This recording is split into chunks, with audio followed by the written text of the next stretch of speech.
ಪ್ರಿಯ ಸ್ನೇಹಿತರೆ, ಇವತ್ತಿನ ತರಗತಿಯಲ್ಲಿ ರನ್ನ ಕವಿ ರಚಿತ ಗದಾಯುದ್ಧ ಅಥವಾ ಸಾಹಸ ಭೀಮ ವಿಜಯಂ ಕಾವ್ಯಭಾಗದಿಂದ ಆಯ್ದ ದುರ್ಯೋಧನ ವಿಲಾಪ ಎನ್ನುವ ಕಾವ್ಯಭಾಗವನ್ನು ಕುರಿತು ನಾವು ವಿಶ್ಲೇಷಣೆ ಮಾಡೋಣ. 10ನೆಯ ಶತಮಾನವನ್ನು ನಾವು ಸುವರ್ಣ ಯುಗ ಅಂತೇಳಿ ಕರಿತೀವಿ. ರನ್ನನ ಕಾಲ ಕ್ರಿಸ್ತಶಕ 949. ಬಿಜಾಪುರದ ಮುಧೋಳ ಗ್ರಾಮದಲ್ಲಿ ಬಳೆಗಾರ ಕುಟುಂಬವೊಂದರಲ್ಲಿ ಜನಿಸಿದ ಇವನ ತಂದೆ ಜೀನವಲ್ಲಭ, ತಾಯಿ ಅಬ್ಬಲಬ್ಬೆ. ಇವರ ಮಗನಾಗಿ ಮುಧೋಳ ಗ್ರಾಮದಲ್ಲಿ ಕ್ರಿಸ್ತಶಕ 949ರಲ್ಲಿ ರನ್ನನ ಜನನ ಆಗುತ್ತೆ. ರನ್ನನಿಗೆ ಜಕ್ಕಿ ಮತ್ತು ಶಾಂತಿ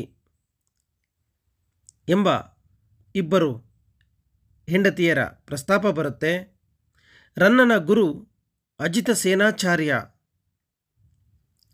ರನ್ನನಿಗಿದ್ದ ಬಿರುದುಗಳು ಕವಿರತ್ನ, ಕವಿಚಕ್ರವರ್ತಿ, ಶಕ್ತಿ ಕವಿ ಅಂತೇಳಿ ಗುರುತಿಸ್ತೇವೆ.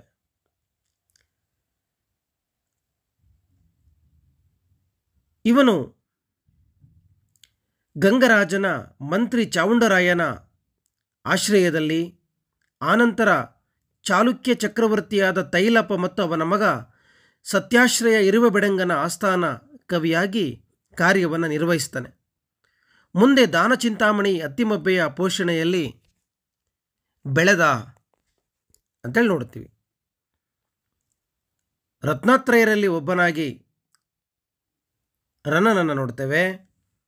ಹಾಗೆ ಕವಿಚಕ್ರವರ್ತಿಯಾಗಿಯೂ ಕೂಡ ನಾವು ರನ್ನನನ್ನು ಗಮನಿಸ್ತೇವೆ.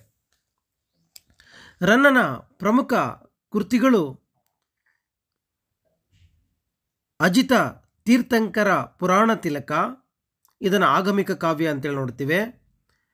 ಸಾಹಸ ಭೀಮ ವಿಜಯ ಅಥವಾ ಗದಾಯುದ್ಧ, ಇದನ್ನು ಲೌಕಿಕ ಕಾವ್ಯ ಅಂತೇಳಿ ಗುರುತಿಸ್ತೇವೆ.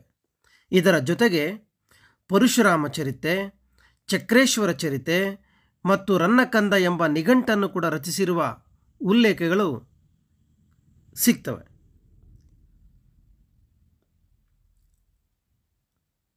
ಗದಾಯುದ್ಧ ಕಾವ್ಯವು ಪಾತ್ರಚಿತ್ರಣ, ಸನ್ನಿವೇಶ ನಿರ್ಮಾಣ, ಸಂಭಾಷಣೆಯಲ್ಲಿ ರನ್ನ ಮೆರೆದ ನಾಟಕೀಯ ಗುಣಗಳಿಂದಾಗಿ ಅತ್ಯಂತ ಪ್ರಮುಖ ಕಾವ್ಯವಾಗಿ ಗುರುತಿಸ್ತೀವಿ. ಪ್ರಸ್ತುತ ಕಾವ್ಯಭಾಗವನ್ನು ರನ್ನ ಸಂಪುಟ ಗದಾಯುದ್ಧ ಕೃತಿಯಿಂದ ಆಯ್ದುಕೊಳ್ಳಲಾಗಿದೆ. ಮಹಾಭಾರತದ ಯುದ್ಧದಲ್ಲಿ ತನ್ನವರನ್ನೆಲ್ಲ ಕಳೆದುಕೊಂಡ ದುರ್ಯೋಧನ ಯುದ್ಧ ಭೂಮಿಯಲ್ಲಿ ಶಯೆಯಲ್ಲಿದ್ದ ತಾತ ಭೀಷ್ಮನನ್ನು ಭೇಟಿ ಮಾಡಲು ಸಂಜಯನೊಡನೆ ಯುದ್ಧ ಭೂಮಿಗೆ ಬರುವುದರೊಂದಿಗೆ ಈ ಕಾವ್ಯಭಾಗ ಪ್ರಾರಂಭ ಆಗುತ್ತೆ. ಸತ್ತು ಬಿದ್ದಿರುವ ಶತ್ರುಪಕ್ಷದ ಅಭಿಮನ್ಯುವನ್ನು ಪ್ರಶಂಸಿಸುವ ದುರ್ಯೋಧನನ ಮನೋಧರ್ಮ ಮೆಚ್ಚುವ ಅಂಶವಾಗಿ ಇಲ್ಲಿ ಕಂಡುಬರುತ್ತೆ. ಗುರು ದ್ರೋಣಾಚಾರ್ಯ, ತಮ್ಮ ದುಶ್ಯಾಸನ, ಮಗ ಲಕ್ಷ್ಮಣಕುಮಾರ ಮತ್ತು ಪ್ರಾಣ ಸ್ನೇಹಿತ ಕರ್ಣರ ಕಳೆಬರಹಗಳನ್ನು ಕಂಡ ದುರ್ಯೋಧನ ಪಡುವ ದುಃಖ, ದುಮ್ಮಾನ ಹಾಗೂ ಪ್ರಲಾಪಗಳು ಪ್ರಸ್ತುತ ಕಾವ್ಯಭಾಗದಲ್ಲಿ ಕರಳು ಮಿಡಿಯುವಂತೆ ಚಿತ್ರಿತವಾಗಿರ್ತಕ್ಕಂಥದ್ದನ್ನು ನಾವಿಲ್ಲಿ ಗಮನಿಸ್ಬೋದು.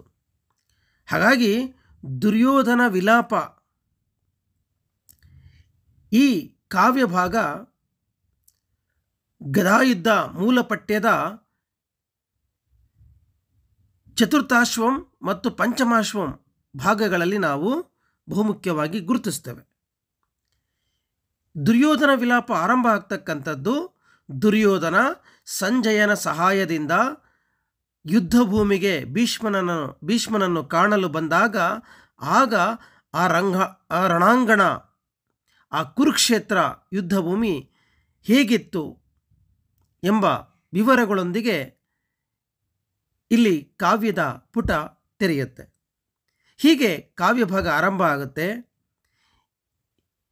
ಎನುತಂ ಬರೆವರೆ ಗುರುವಿನ ನೆತ್ತರಂ ಕುಡಿವೆನೊಪ್ಪಡವಂ ದ್ವಿಜವಂಶಜಂ ನಿಜಾವರ ಜನ ನೆತ್ತರಂ ಕುಡಿವೆನೊಪ್ಪಡೆ ಭೀಮನೆ ಪಿರ್ದನೆಯಿದೆ ಭೀಷ್ಮರ ಬಿಸಿನೆತ್ತರಂ ಕುಡಿ ಒಡಿನ್ನು ಮೊಳಂ ಕುರುರಾಜ ನಿನ್ನನೆ ನಿನ್ನೆ ನೆತ್ತರ ಸವಿ ನೋಳ್ಪಡಂ ಬಯಸಿ ಬಂದೆಪ್ಪೆನೆಂದುದೊಂದು ಪುಲ್ಮುರುಳ್ ಅಂಥೇಳಿ ರನ್ನ ಹೇಳ್ತಾನೆ. ಏನು ಇದರ ಭಾವಾರ್ಥ? ಹೀಗೆ ಯುದ್ಧ ಭೂಮಿಯಲ್ಲಿ ಬರ್ತಾ ಇರಬೇಕಾದ್ರೆ ಆ ಯುದ್ಧ ಭೂಮಿಯಲ್ಲಿ ಪುಲ್ಮುರುಳ್ ಒಂದು ಕ್ಷುದ್ರ ಪಿಶಾಚಿ ದುರ್ಯೋಧನನನ್ನು ಉದ್ದೇಶಿಸಿ ಹೀಗೆ ಹೇಳುತ್ತಂತೆ, ಏ ದುರ್ಯೋಧನ, ಗುರುವಿನ ನೆತ್ತರವನ್ನು ಕುಡಿಯೋಣ ಅಂತಂದರೆ ದ್ರೋಣ ದ್ವಿಜವಂಶಜಂ, ಬ್ರಾಹ್ಮಣ ಅವನು, ಹಾಗಾಗಿ ಆ ಬ್ರಾಹ್ಮಣನ ರಕ್ತವನ್ನು ನಾನು ಕುಡಿಯುವುದಿಲ್ಲ. ನಿಜಾವರ ಜನ ನೆತ್ತರಂ ಕುಡಿವೆನೊಪ್ಪಡೆ ಭೀಮನೆ ಪಿರ್ದನೆ ಇದ, ಇನ್ನು ನಿನ್ನ ತಮ್ಮನ ನೆತ್ತರವನ್ನು ಕುಡಿಬೇಕು ಅಂತ ಅಂದ್ಕೊಂಡ್ರೆ ಈಗಾಗಲೇ ಭೀಮನೆ ಅದನ್ನೆಲ್ಲ ಕುಡಿದು ಬಿಟ್ಟಿದ್ದಾನೆ. ಭೀಷ್ಮರ ಬಿಸಿ ನೆತ್ತರಂ ಕುಡಿವಡಿನ್ನು ಮೊಳಂ ಕುರುರಾಜ, ಆದರೆ ಭೀಷ್ಮರ ರಕ್ತವನ್ನು ಕುಡಿಯೋಣ ಅಂತಂದರೆ ಇನ್ನೂ ಜೀವವನ್ನು ಕೈಯಲ್ಲಿಟ್ಕೊಂಡು ಸಾವು ಬದುಕಿನ ನಡುವೆ ಹೋರಾಟವನ್ನು ನಡೆಸ್ತಾ ಇದ್ದಾನೆ. ಹಾಗಾಗಿ ನೋಡಿ ಕೊನೆ ಸಾಲು ಹೇಳುತ್ತೆ, ಕುರುರಾಜ ನಿನ್ನ ನೆತ್ತರ ಸವಿ ನೋಳ್ಪಡಂ ಬಯಸಿ ಬಂದೆಪ್ಪೆನೆಂದುದೊಂದು ಪುಲ್ಮುರುಳ್ ಅಂತ ಹೇಳ್ತಾನೆ ಇಲ್ಲಿ. ಏನು ಅಂತಂದರೆ, ಕುರುರಾಜನೇ, ನಿನ್ನ ರಕ್ತದ ಸವಿ ನೋಡಬೇಕೆಂದು ಹಂಬಲಿಸಿ ಬಂದಿದ್ದೇನೆ. ದ್ರೋಣನ ರಕ್ತವನ್ನು ಕುಡಿಯೋಣ ಅಂದರೆ ಬ್ರಾಹ್ಮಣ, ನಿನ್ನ ತಮ್ಮನ ರಕ್ತ ಕುಡಿಯೋಣ ಅಂತಂದರೆ ಭೀಮಿಗಾಗಲೇ ಕುಡಿದು ಬಿಟ್ಟಿದ್ದಾನೆ. ಭೀಷ್ಮರ ರಕ್ತವನ್ನು ಕುಡಿಯೋಣ ಅಂತಂದರೆ ಇನ್ನೂ ಬದುಕಿದ್ದಾನೆ. ಹಾಗಾಗಿ ದುರ್ಯೋಧನ, ನಿನ್ನ ರಕ್ತದ ರುಚಿಯನ್ನು ನೋಡಲು ನಾನು ಬಂದಿದ್ದೀನಿ ಅಂಥೇಳಿ ಕ್ಷುದ್ರ ಪಿಚಾಚಿ ನುಡಿಯುತ್ತೆ. ಹೀಗಾಗಿರುವಿಡ ದುರ್ಯೋಧನನಿಗೆ ಆ ಸಂದರ್ಭದಲ್ಲಿ ಅದಂ ಕೇಳುತ್ತಂ ಬರವರೆ, ಅದನ್ನು ಕೇಳುತ್ತಾ ಹಾಗೆ ಮುಂದೆ ನಡ್ಕೊಂಡು ಬರ್ತಾ ಇರಬೇಕಾದ್ರೆ ಮತ್ತೆ ಅವನನ್ನು ಉದ್ದೇಶಿಸಿ ಆ ಕ್ಷುದ್ರ ಪಿಶಾಚಿ ನುಡಿಯುತ್ತೆ. ಏನಂತ? ಕದನ ಡೋಳ್ಮುಣಿ ದೋಳ್ಮಿದುಳ ಕರ್ಧಮದೋಳ್ ಜಗುಳ್ದುಂಗ್ರಿ ಜಾರಿ ಪೋಪುದು ಮೊಡನಿರ್ದ ಸಂಜೆಯ ನೀಳೇಶ್ವರನಂ ಪಿಡಿದೂರು ಭಂಗಮಾಗದೆ ಒಲಮೆಂದೊಡಾಗದೇನೆ ಪುಲ್ಮುರುಳೊಂದೆಡೆ ಹೋಗಿ ಭೀಮ ಕೋಪದ ನಿನ ಗೂರು ಭಂಗ ಭಯಮಾಗದೆ ಪೋಕುಮೆ ಕೌರವೇಶ್ವರ ಅಂತೇಳಿ ಹೇಳುತ್ತೆ. ಅಂದರೆ ಆ ಯುದ್ಧ ಭೂಮಿಯಲ್ಲಿ ಸಾಗ್ತಾ ಇರಬೇಕಾದ್ರೆ ಅಲ್ಲಿನ ಅನೇಕ ಪ್ರಾಣಿಗಳು, ವ್ಯಕ್ತಿಗಳ ತಲೆಗಳಿಂದ ಹೊರಹೊಮ್ಮಿರ್ತಕ್ಕಂತಹ ಮೆದುಳಿನ ಕೆಸರಿನಲ್ಲಿ ದುರ್ಯೋಧನನ ಕಾಲು ಜಾರುತ್ತೆ. ಆಗ ಜಾರಿದಾಗ ಜೊತೆಯಲ್ಲಿದ್ದಂತಹ ಸಂಜಯ ಅವನನ್ನು ಹಿಡಿದುಕೊಂಡು ನಿಲ್ಲಿಸ್ಕೊಳ್ತಾನೆ. ಆಗ ಸಂಜಯ ಕೇಳ್ತಾನೆ, ತೊಡೆಗೇನಾದರೂ ನೋವಾಯಿತೇ ಅಂತ ಕೇಳಿದಾಗ, ಇಲ್ಲ ತೊಡೆಗೇನು ನೋವಾಗಲಿಲ್ಲ, ಏನು ತೊಂದರೆ ಆಗಲಿಲ್ಲ ಅಂಥೇಳಿ ಸಂಜಯನಿಗೆ ದುರ್ಯೋಧನ ಹೇಳ್ತಾನೆ. ಈ ಮಾತನ್ನು ಕೇಳಿಸಿಕೊಂಡಂಥ ಆ ಕ್ಷುದ್ರ ಪಿಚಾಚಿ ಹೀಗೆ ಹೇಳುತ್ತೆ, ಕೌರವೇಶ್ವರ, ಭೀಮನ ಕೋಪದಿಂದ ನಿನ್ನ ತೊಡೆ ಮುರಿಯದೆ ಉಳಿಯುವುದುಂಟೆ. ಈಗೇನೋ ಮುರಿದಿಲ್ಲ ನಿನ್ನ ತೊಡೆ, ಆದರೆ ಈ ತೊಡೆಯನ್ನು ಯಾರು ಮುರಿತಾರೆ ಮುಂದೆ? ಆ ಭೀಮ ಅಂತಕ್ಕಂಥವನು ಮುರಿತಾನೆ ಅಂಥೇಳಿ ಮತ್ತೆ ದುರ್ಯೋಧನನನ್ನು ಉದ್ದೇಶಿಸಿ ಅದು ಹೇಳುತ್ತೆ. ಆಗ ಮುಂದುವರೆದು, ಎಂದ ಮರುಳ ಮಾತು ತನಗೆ ಕರುಣ ಕಠೋರ ಮಾಗೆ ತನಗೆ ಮುನ್ನ ಮೈತ್ರೇಯರ್ ಕೊಟ್ಟ ಊರು ಭಂಗ ಶಾಪಮಂ ನೆನೆನೆನೆದು ಮನದೋಳ್ ಕಟ್ಟು ಕಡೆದು ತಾಂ ಮಹಾಸತ್ವ ನಪ್ಪುದರಿಂದ ಮುಂದು ಮಂ ಬಗೆಯದೆ ಮರುಳ ಮಾತಿನೋಳ್ ಪುರುಳೆನಿಂದ ರಸಂ ಪೋಗೆ ಹೋಗೆ. ಆಗ ಈ ಪಿಸಾಚಿಯ ಈ ಮಾತು ಕಿವಿಗೆ ಕೇಳಲು ಕರ್ಕಶವಾಗಿ ಅಸಹ್ಯವಾಗಿ ಕೇಳಿಸ್ತು. ಪೂರ್ವದಲ್ಲಿ ನೋಡು, ಮುನ್ನಂ ಪೂರ್ವದಲ್ಲಿ ಮೈತ್ರೇಯ ಮುನಿಗಳು ಪಾಂಡವರ ಪರವಾಗಿ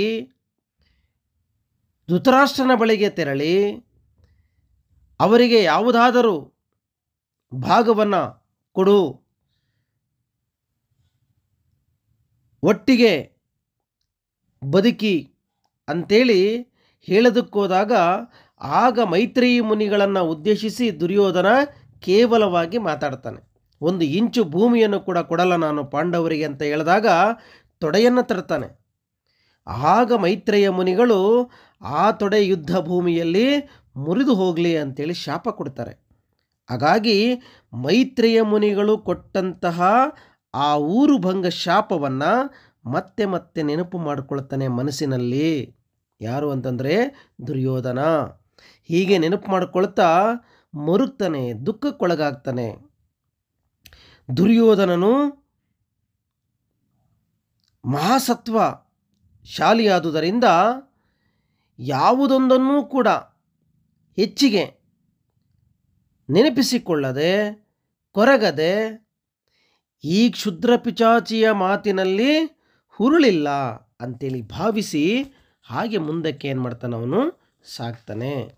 ಆ ನಂತರದಲ್ಲಿ ಅರಗಿನ ಮಾಡದೋಳ್ ವಿಷದ ಲಡ್ಡಿಗೆಯೋಳ್ ಕೊಲಲೆಂದು ಬಂದು ಮತ್ಸರದೊಳೆ ವೈರಮಂ ಪಡೆದು ಭೀಮನನಿ ನಿನ್ನಿ ತರ್ಕೆ ತಂದ ನಿಂ ಮರುಳಯೋ ಭೂತಕೋಟಿ ವೆರಸಾಹವ ರಂಗದೊಳಾಡುತ್ತಿರ್ಪ ತಾಮ್ಮರುಳೆನೋ ನೋಳ್ಪೆ ಮೀರ್ವರ ಮರುಳ್ತನವಂ ಪಣಿರಾಜಕೇತನ ಅಂಥೇಳಿ ಸಾಲುಗಳು ಕಾಣಿಸ್ಕೊಳ್ತಾವೆ. ಹೀಗಂದ್ರೆ ಏನು ಅಂತಂದರೆ ಕ್ಷುದ್ರ ಪಿಚಾಚಿ ಹೇಳ್ತಾ ಇದೆ, ಅಯ್ಯೋ ದುರ್ಯೋಧನ, ನನ್ನ ಮಾತಿಗೆ ಬೆಲೆ ಇಲ್ಲ ಅಂತ ಹೇಳ್ತೀಯಾ? ಅರಗಿನ ಮನೆಯಲ್ಲಿ ವಿಷದ ಲಡ್ಡುಗೆಗಳನ್ನು ಕೊಟ್ಟು ಭೀಮನನ್ನು ಕೊಲ್ಲಬೇಕು ಅಂತ ಬಯಸಿದವನು ನೀನು. ನಿನ್ನ ಸ್ವಂತ ಸಹೋದರರಲ್ಲೇ ಹೊಟ್ಟೆ ಉರಿಯನ್ನು ಬೆಳೆಸಿಕೊಂಡವನು ನೀನು. ಭೀಮ ಈಗಿನ ರುದ್ರ ಸ್ವರೂಪಕ್ಕೆ ತಂದು ನಿಲ್ಲಿಸಿರ್ತಕ್ಕಂಥದ್ದು ಯಾರು ಅಂತಂದರೆ ನೀನೇ.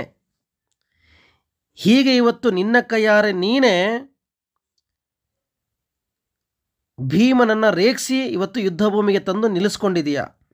ಹಾಗಾಗಿ ನೀನು ಮರಳನೋ, ರಣರಂಗದಲ್ಲಿ ಆಡುತ್ತಿರುವ ನಾನು ಮರಳನೋ? ದುರ್ಯೋಧನ, ನಮ್ಮಿಬ್ಬರ ಮರಳುತನವನ್ನು ನೀನೇ ವಿಚಾರ ಮಾಡು. ಉಗ್ರಲ್ಲಿ ಹೋಗೋದಕ್ಕೆ ಕೊಡ್ಲಿ ತಗೊಂಡ್ರು ಅಂತ ಹೇಳ್ತಾರೆ. ಆದರೆ ನೀನೇನು ಮಾಡಿದೆ? ಭೀಮನಿಗೆ ವಿಷವನ್ನು ಇಡುವುದರ ಮೂಲಕ, ವನವಾಸಕ್ಕೆ ಕಳಿಸುವುದರ ಮೂಲಕ, ಮೋಸ ಮಾಡುವುದರ ಮೂಲಕ ಕೊನೆಗೆ ನೀನೇ ಇವತ್ತು ಇಂತಹ ಸ್ಥಿತಿಗೆ, ದುಸ್ಥಿತಿಗೆ ಬರೋದಕ್ಕೆ ನೀನೇ ಕಾರಣ ಅಂಥೇಳಿ ಆ ಕ್ಷುದ್ರ ಪಿಶಾಚಿ ನುಡಿಯುತ್ತೆ. ಮುಂದುವರೆದು, ಎನೇ ಸುಯೋಧನಂ ಕೆಳವಿಗೆ ಎಳ್ದು ಮರುಳ ಮಾತಿನೋಳ್ ಪುರುಳಿಲ್ಲೆಂದು ಕಿರಿದೆಡೆಯಂ ಪೊಗೆ ಹೋಗೆ. ಹೀಗೆ ಮಾತನಾಡಿದ ಪಿಶಾಚಿಯ ಮಾತನ್ನು ಕಿವಿಯ ಮೇಲೆ ಹಾಕಿಕೊಳ್ಳದೆ, ಮರುಳ ಮಾತು ಅದರಲ್ಲೇನು ಉರುಳಿಲ್ಲ ಅಂಥೇಳಿ ದುರ್ಯೋಧನ ಭಾವಿಸಿ ಅದರ ಮಾತಿಗೆ ಕಿವಿಗೊಡದೆ ಹಾಗೆ ಮುಂದಕ್ಕೆ ಹೋಗುತ್ತಿರಬೇಕಾದ್ರೆ ಮತ್ತೆ ಕ್ಷುದ್ರ ಪಿಶಾಚಿ ದುರ್ಯೋಧನನನ್ನು ಉದ್ದೇಶಿಸಿ ಹೇಳುತ್ತೆ, ನುಡಿಯದೆ ಪೋಗಲಿಯ ನೆಲೆ ಪೋದಡೆ ದುರ್ಜಟಿಯಾಣೆ ಮೀರಿ ಪೋದಡೆ ಕಲಿ ಭೀಮನಾಣೆಯನೆ ದುರ್ಜಟಿಯಾಣೆಗೆ ನಿಂದು ಭೀಮನೆಂದೊಡೆ ಮುಳಿದಟ್ಟಿ ಕುಟ್ಟಲರಸಂ ಗದೆಗೊಂಡೊಡೆ ಭೂತಕೋಟಿಯಂ ಬಡಿಗೊಳೆ ಸಂಜಯಂ ನಯದೆ ಬಗ್ಗಿಸಿದಂ ಪಣಿರಜ ಕೇತುವಂ. ದುರ್ಯೋಧನ, ನನ್ನ ಮಾತುಗಳನ್ನು ಕೇಳಿ ನೀನು ಉತ್ತರಿಸದೆ ಹೋದರೆ ಶಿವನ ಮೇಲಾಣೆ, ಮೀರಿ ಹೋದರೆ ಭೀಮನ ಮೇಲಾಣೆ ಅಂತೇಳಿ ಪಿಸಾಚಿ ಶಿವನ ಮತ್ತು ಭೀಮನ ಮೇಲೆ ಆಣೆಯನ್ನು ಹಾಕತ್ತೆ. ಆಗ ಶಿವನ ಆಣೆಗೆ ದುರ್ಯೋಧನ ನಿಂತ್ಕೊಳ್ತಾನೆ. ಭೀಮನ ಹೆಸರನ್ನು ಕೇಳಿದೊಡನೆ ದುರ್ಯೋಧನನ ಸಿಟ್ಟು ಹೆಚ್ಚಾಗಿ ಕೆರಳಿ ಬೆನ್ನಟ್ಟಿ ಆ ಕ್ಷುದ್ರ ಪಿಸಾಚಿಯನ್ನು ಹೊಡಿಬೇಕು ಅಂತೇಳಿ ಹೋಗ್ತಾನೆ, ತನ್ನ ಗದೆಯನ್ನು ಎತ್ಕೊಂಡು. ಆಗ ಪಿಸಾಚಿಗಳ ಸಮೂಹವು ಕೂಡ ಬಡಿಗೆಗಳನ್ನು ಎತ್ತಿಕೊಂಡು ಅವು ಕೂಡ ಕೈ ಮಿಲಾಯಿಸೋದಕ್ಕೆ ನಿಂತ್ಕೊಂಡು ಬಿಡ್ತವೆ. ಆಗ ಈ ಸನ್ನಿವೇಶವನ್ನು ಅರಿತಂತಹ ಸಂಜಯನು ನಯವಾಗಿ ದುರ್ಯೋಧನನನ್ನು ಗದರಿಸಿ ಬುದ್ಧಿವಾದವನ್ನು ಹೇಳಿ ತಡೆದು ಮುಂದಕ್ಕೆ ಕರ್ಕೊಂಡು ಹೋಗ್ತಾನೆ. ಅಂತೂ ಪೋಗೆ ಹೀಗೆ ಅವನೇನು ಮಾಡ್ತಾನೆ, ಸಾಕ್ತಾನೆ. ಹೀಗೆ ಸಾಕ್ತಾ ಇರಬೇಕಾದ್ರೆ ಅಂತೂ ಬಹುಳ ಪ್ರತ್ಯಾವಾಯು ಪ್ರದೇಶಗಳನ್ನೆಂತಾನು ಕಳೆದು ಹೋಗೆ ಹೀಗೆ ವಿಘ್ನಮಯವಾದ ಪ್ರದೇಶಗಳನ್ನೆಲ್ಲ ಹೇಗೋ ದಾಟಿ ಮುಂದೆ ಸಾಕ್ತಾ ಇರಬೇಕಾದ್ರೆ ಆ ದಾರಿಯಲ್ಲಿ ಮುನಿದೈತಿಂದಿಲ್ಲಿ ಭೀಮಂ ಭವಧನುಜನಾಂ ದ್ರೌಪದಿ ದ್ರೋಹನಂ ಕೊಂದನೆನ ನಲ್ಕಾಂ ಕೇಳಲಾರುಂ ಪರಿಭವಮನಧಂ ಮುಂದೆ ಮುಂದೆಂದು ಭಾಷ್ಮಂ ಭುನಿಮಗ್ನಂ ಭಗ್ನಚಿತ್ತಂ ತೆಲೆಯನೆರಗಿ ಬಿಲ್ಲೋಜನೆಲ್ಲಿರ್ದನೋ ಭೀಷ್ಮಂ ನೋಡುವೆಂ ತೋರನೆ ಕುರುಕುಲನಂ ಸಂಜಯಂ ಕೊಂಡುಪೋದಂ ಎಂಬ ಸಾಲುಗಳು ಕಾಣಿಸ್ಕೊಳ್ತಾವೆ. ದ್ರೌಪದಿಗೆ ದ್ರೋಹವನ್ನು ಬಗೆದ ನಿನ್ನ ತಮ್ಮನನ ರೋಷದಿಂದ ಭೀಮನು ಕೊಂದ ಸ್ಥಳವಿದು ಎಂದು ಸಂಜಯನು ಹೇಳುತ್ತಾನೆ ದುರ್ಯೋಧನಿಗೋ. ಈಗ ಹೋಗ್ತಾ ಇದೆಯಲ್ಲ, ಈ ಸ್ಥಳ ಇದೆಯಲ್ಲ, ಈ ಸ್ಥಳ ಯಾವುದು ಗೊತ್ತಾ ದುರ್ಯೋಧನ? ಇದೇ ಜಾಗದಲ್ಲೇ ಭೀಮ ನಿನ್ನ ತಮ್ಮನಾಗಿರುವ ದುಶ್ಯಾಸನನ ರಕ್ತವನ್ನು ಕುಡಿದದ್ದು, ಅವನ ಎದೆಯನ್ನು ಸೀಳಿದ್ದು ಅಂತ ಹೇಳುತ್ತಾನೆ. ಆಗ ದುರ್ಯೋಧನ ಆ ಸೋಲು ಅಪಮಾನಗಳನ್ನು ಕೇಳದೆ ಮುಂದೆ ನಡೆದು ಕಂಬನಿ ತುಂಬಿದ ಭಗ್ನ ಮನಸ್ಕನಾಗಿರ್ತಕ್ಕಂಥ ದುರ್ಯೋಧನ ತಲೆ ತಗ್ಗಿಸಿ ಅದನ್ನು ಕೇಳೋದಕ್ಕೆ ಇಷ್ಟಪಡದೆ ಸಂಜಯನನ್ನು ಕುರಿತು ಹೀಗೆ ಹೇಳ್ತಾನೆ,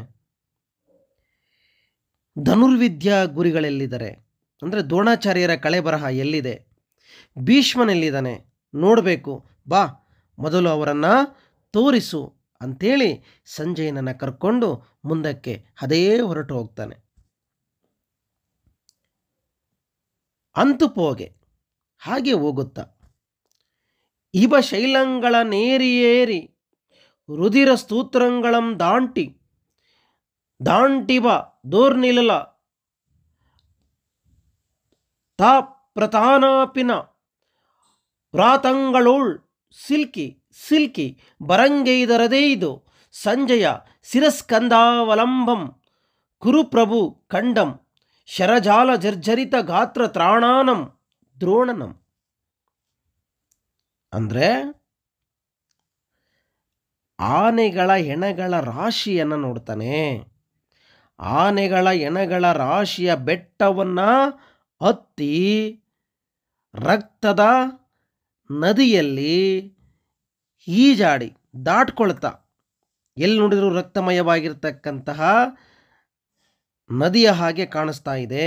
ಆನೆಗಳ ಬೆಟ್ಟಗಳ ರಾಶಿ ಇದೆ, ಅವುಗಳನ್ನು ದಾಟ್ತಾ ಆನೆಗಳ ಸೊಂಡಿಲುಗಳೆಂಬ ಕರಿಬಳ್ಳಿಗಳ ಕಾಡಿನಲ್ಲಿ ಸಿಲುಕಿ ಅದರಿಂದ ಹೊರಗಡೆ ಬಂದು ಸಂಜಯನ ಹೆಗಲ ಸಹಾಯದಿಂದ ದುರ್ಯೋಧನನು ಬಾಣ ಸಮೂಹಗಳಿಂದ ನಜ್ಜುಗುಜ್ಜಾದ ದ್ರೋಣನನ್ನು ದೂರದಲ್ಲಿ ನೋಡಿ ದ್ರೋಣನ ಕಳೆಬರಹದ ಹತ್ರಕ್ಕೆ ಬರ್ತಾನೆ.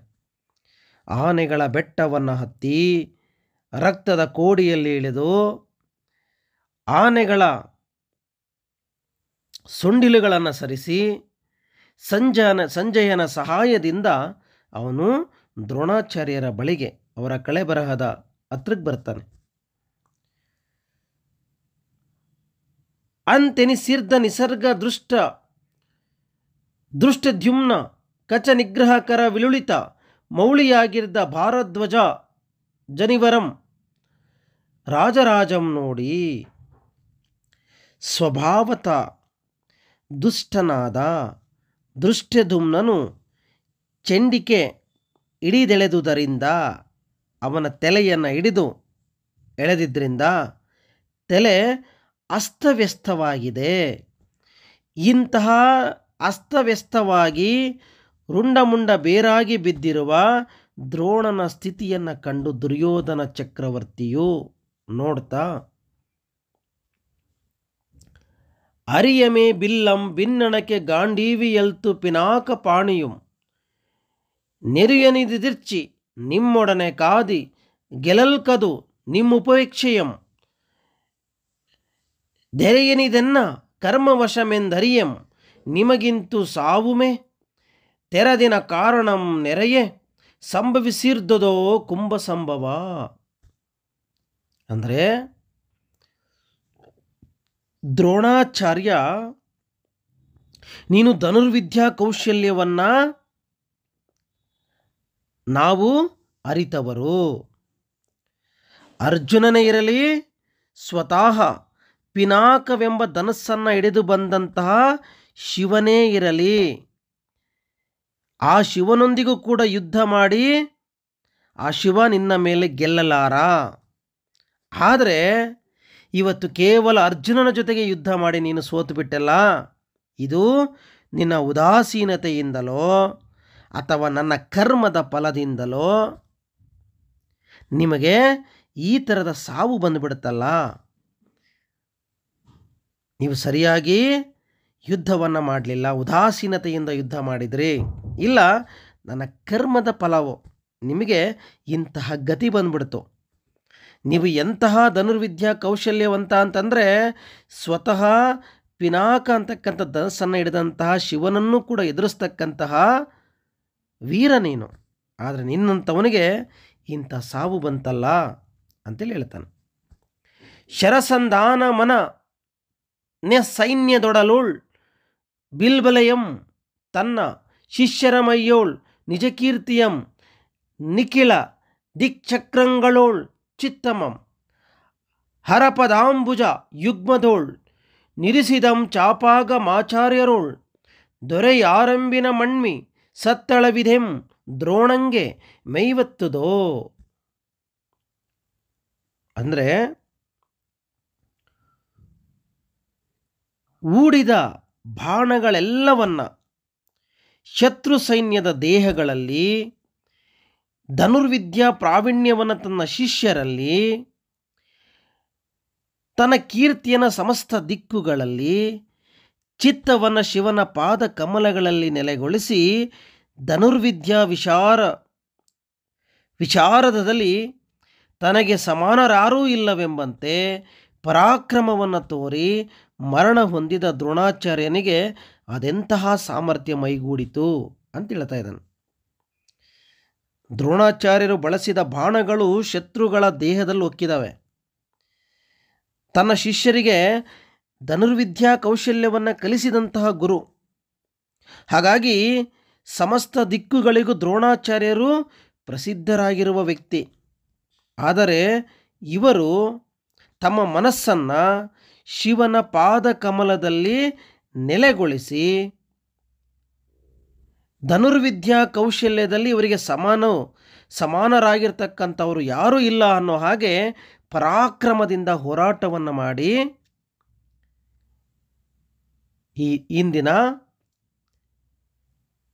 ಈ ದಿನ ದ್ರೋಣಾಚಾರ್ಯರು ತಮ್ಮ ಸಾಮರ್ಥ್ಯವನ್ನು ಒಂದು ಕಡೆಗೆ ಪ್ರದರ್ಶನವನ್ನು ಮಾಡಿ ಇನ್ನೊಂದು ಕಡೆಗೆ ಅವರು ತಮ್ಮ ಪ್ರಾಣವನ್ನು ಬಿಟ್ಟಿದ್ದಾರೆ ಅಂತೇಳಿ ಹೇಳ್ತಾನೆ. ಆನಂತರದಲ್ಲಿ ಹೀಗೆ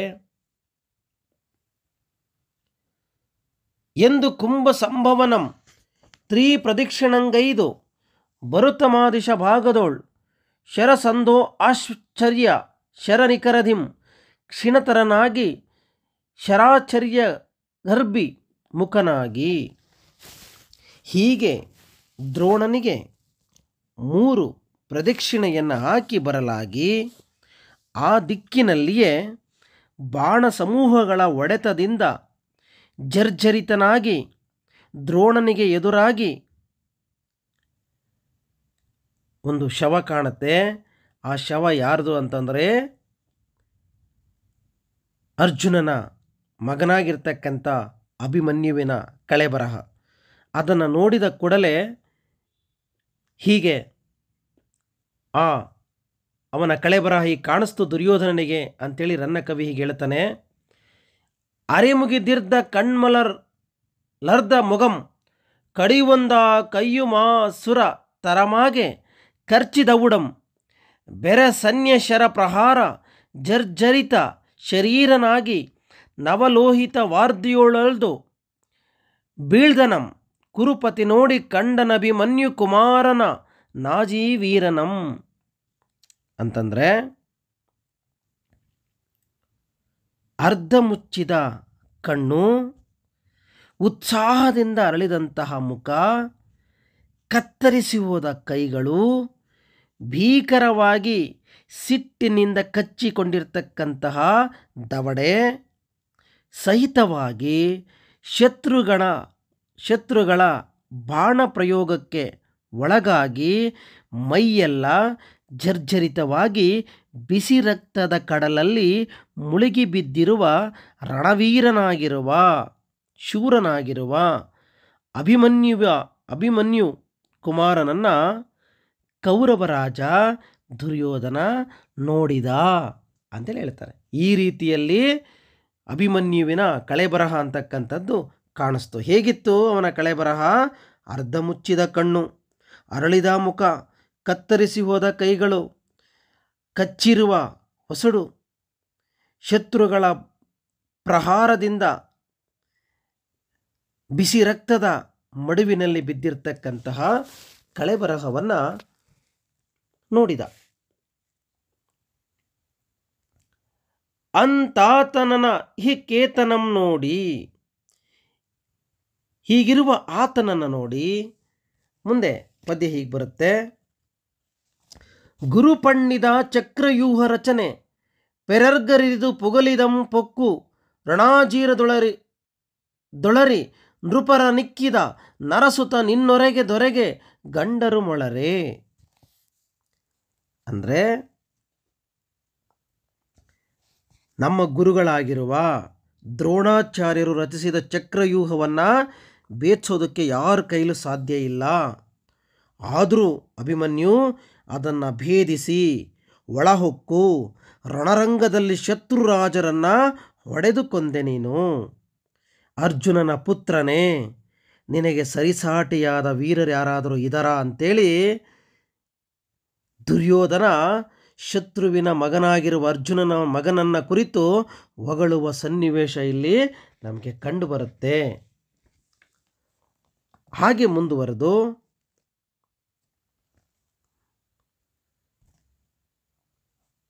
ಎಂದಭಿಮನ್ಯು ಕುಮಾರನ ಸಾಹಸಕ್ಕೆ ಮೆಚ್ಚಿ, ಹೀಗೆ ಅಭಿಮನ್ಯು ಕುಮಾರನ ಸಾಹಸವನ್ನು ಮೆಚ್ಚಿ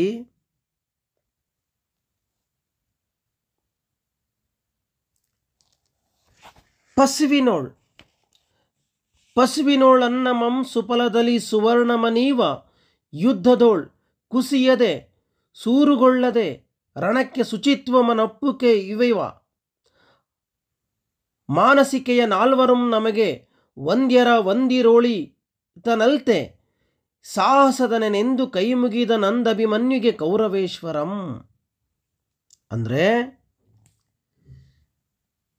ನಮಗೆ 4 ಪೂಜ್ಯರು ಅಂತ ಹೇಳ್ತಾರೆ ದುರ್ಯೋಧನ. ಬರಗಾಲದಲ್ಲಿ ಹಸಿದು ಬಂದವರಿಗೆ ಅನ್ನದಾನವನ್ನು ಮಾಡ್ತಕ್ಕಂಥವನು. ಎರಡನೇದು, ಯುದ್ಧದಲ್ಲಿ ಕುಸಿಯದೆ ಉತ್ಸಾಹದಿಂದ ಯುದ್ಧ ಮಾಡುವವನು. ಸೋತವರನ್ನು ಸುಲಿಗೆ ಮಾಡದವನು. ಯುದ್ಧದಲ್ಲಿ ಧರ್ಮವನ್ನು ಮೀರದೆ ಅದಕ್ಕೆ ಪಾವಿತ್ರ್ಯವನ್ನು ತಂದುಕೊಡುವವನು. ಈ 4 ಜನರು ಮಹಾತ್ಮರು, ಪೂಜ್ಯರು. ನಾಲ್ವರಂ ನಮಗೆ ವಂದ್ಯರ್ ಅಂತ ಹೇಳ್ತಾನೆ ಅವನು. ಈ 4 ಜನ ನಮಗೆ ಅತ್ಯಂತ ಪೂಜ್ಯರಾಗಿರ್ತಕ್ಕಂಥವರು. ಅಂತಹ 4ರಲ್ಲಿ ಈ ಮಹಾಸಾಹಸವಂತನು ಒಬ್ಬನೆಂದು ಕೌರವ ರಾಜ ಅಭಿಮನ್ಯುವಿಗೆ ಕೈ ಮುಗಿತಾನೆ. ನೋಡು, ಕೈ ಮುಗಿದ ನಂದಭಿಮನ್ಯುಗೆ ಕೌರವೇಶ್ವರನು ಯುವರಾಜ ದುರ್ಯೋಧನ ಇಂತಹ ಸಾಹಸಮಯವನ್ನು ಪ್ರದರ್ಶನವನ್ನು ಮಾಡಿರತಕ್ಕಂತಹ ಅಭಿಮನ್ಯುವಿನ ಕಳೆ ಬರಹಕ್ಕೆ ಅವನು ಕೈ ಮುಗಿತಕ್ಕಂಥದ್ದನ್ನು ನಾವಿಲ್ಲಿ ನೋಡ್ತಾ ಹೋಗ್ತೇವೆ. ಅಂತಭಿಮನ್ಯುಗೆ ಕೈಗಳ ಮುಗಿದು ಬರುತಂ ತನ್ನ ಮಗನಪ್ಪ ಲಕ್ಷ್ಮಣ ಕುಮಾರನಂ ನೆನೆದು ಮನ್ಯೋದ್ಗತ ಕಂಠನಾಗಿ ತದಾಸನ್ನ ಪ್ರದೇಶದೋಳ್ ತನ್ನ ಕುಮಾರನಂ ಕಂಡು. ಹೀಗೆ ಅಭಿಮನ್ಯುವಿಗೆ ಕೈ ಮುಗಿದು ಬರುತ್ತಾ ತನ್ನ ಮಗನಾದ ಲಕ್ಷ್ಮಣ ಕುಮಾರನನ್ನು ನೆನೆದು ದುಃಖದಿಂದ ಕೊರಳು ಬಿಗಿದು ಬಂದು ಅದರ ಹತ್ತಿರದ ಪ್ರದೇಶದಲ್ಲಿಯೇ ತನ್ನ ಆ ಕುಮಾರನನ್ನು ಕಾಣ್ತಾನೆ. ಕಂಡು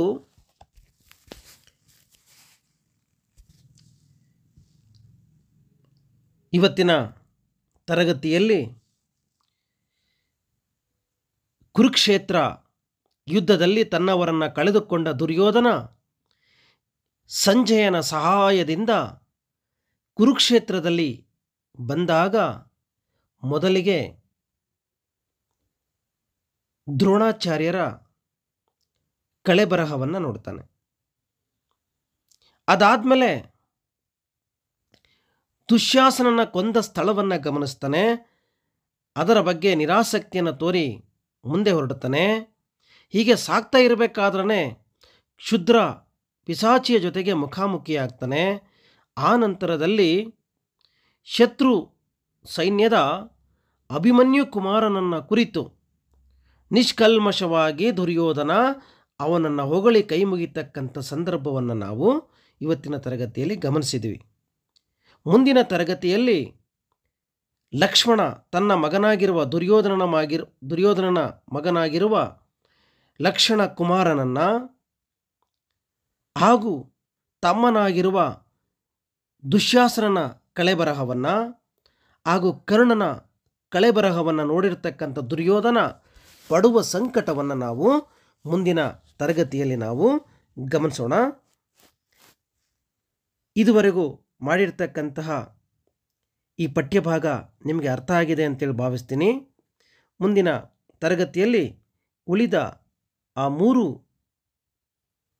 ವ್ಯಕ್ತಿಗಳ ದುರ್ಯೋಧನನ ಆ ತುಮುಲಗಳನ್ನು ನಾವು ಚರ್ಚೆ ಮಾಡೋಣ. ನಮಸ್ಕಾರ.